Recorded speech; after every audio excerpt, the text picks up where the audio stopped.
precisamos de sermos as testemunhas dele, a gente pensa no que Lucas fez. Talvez a gente não escreva um livro para testificar Jesus é o Filho de Deus, mas a gente pode escrever um artigo, a gente pode compor uma música, a gente pode fazer na bateria, a gente pode chegar lá e ser carta-lida de Deus lá no exército. A gente pode fazer esse trânsito lá no prédio, conversando, bebendo bombom, lá no teatro, na hora que tem um movimento que é a expressão do próprio Deus. A gente pode testificar com a nossa arte, com os talentos que o Senhor nos deu. Então eu destaco esse versículo aqui do capítulo 1, versículo 8, quando ele falava que nós seríamos as testemunhas do Senhor em Jerusalém, na Judéia, em Samaria, ou seja, em Santa Cândida, lá no centro, no Barra Cena, ou lá no Projeto Broadway, e enfim, em todo lugar, aonde a gente estiver, lá na barraca das frutas naturais, enfim, a gente é a testemunha, uma carta lida do Senhor. Também, eu queria destacar no capítulo 2, aí, o 22, né? Algo que é muito importante, que às vezes é feito muita confusão no meio do evangelho, irmãos. Que quando Lucas ele começa a fazer ali toda uma fala, e no capítulo 2, versículo 22, é reforçado, indicado, que Jesus é o Filho de Deus. E eu queria fazer a leitura aqui na Bíblia, apenas desse versículo, só para a gente relembrar. Nós falamos um pouco mais longo no outro culto, mas eu queria ressaltar. Ele fala assim, ó.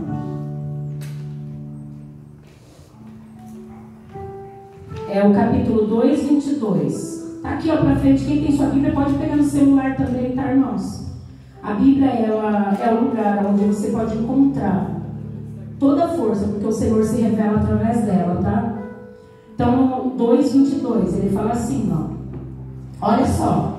Aqui é o discurso de Pedro. O que tinha acontecido aqui? Jesus já tinha subido ao céu, como comentei com vocês e tal, e os apóstolos estavam dando sequência, reafirmando quem era Jesus. E teve a descida do Espírito Santo ali.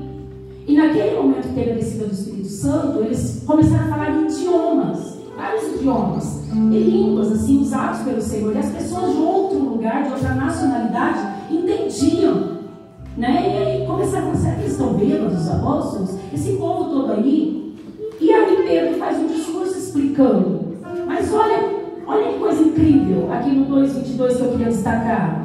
Pedro, ele fala bem assim: israelitas, ouçam estas palavras.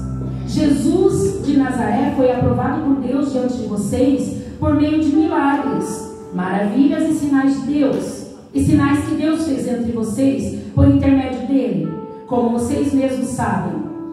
Este homem foi entregue por propósito determinado e pré-conhecimento de Deus. E vocês, com a ajuda dos homens perversos, o mataram, pregando-o na cruz. Mas Deus o ressuscitou dos mortos, rompendo os laços da morte, porque era impossível que a morte o retivesse. O que Pedro estava fazendo aqui? No livro de Atos inteiro, Lucas faz questão de trazer a fala e a vivência dos apóstolos. Jesus é o Filho de Deus. Olha, ele foi morto. Olha, quem fez isso, israelitas, foi a galera aí, os crentes que fizeram isso. Foi os caras que eram ali da fé, da palavra. E ele começa a relembrar, trazer à memória os fatos e feitos para fazer o quê? Reforçar esta verdade. Então, quando você lê a Bíblia, quando você ora, a gente na psicologia, a gente fala que é importante jogar para o universo, jogar para o tempo, verbalizar. Você reforça verdades que te transformam. Então, quando você vem à igreja e você canta, você está reforçando sim verdades. Eu sou defensora do ajuntamento. Vocês sabem disso. Inclusive de qualquer grupo. Você reforça verdades que te transformam em quem você está se tornando. Olha para você 10 anos atrás, olha para você agora, faz essa reflexão. Você é o mesmo? Sua essência não muda, mas você é o mesmo. Minha garotinha de 8 anos nunca é a mesma, não é mesmo? Não somos, eu também não sou a Pro, né? Jalequinho laranja, né, cara?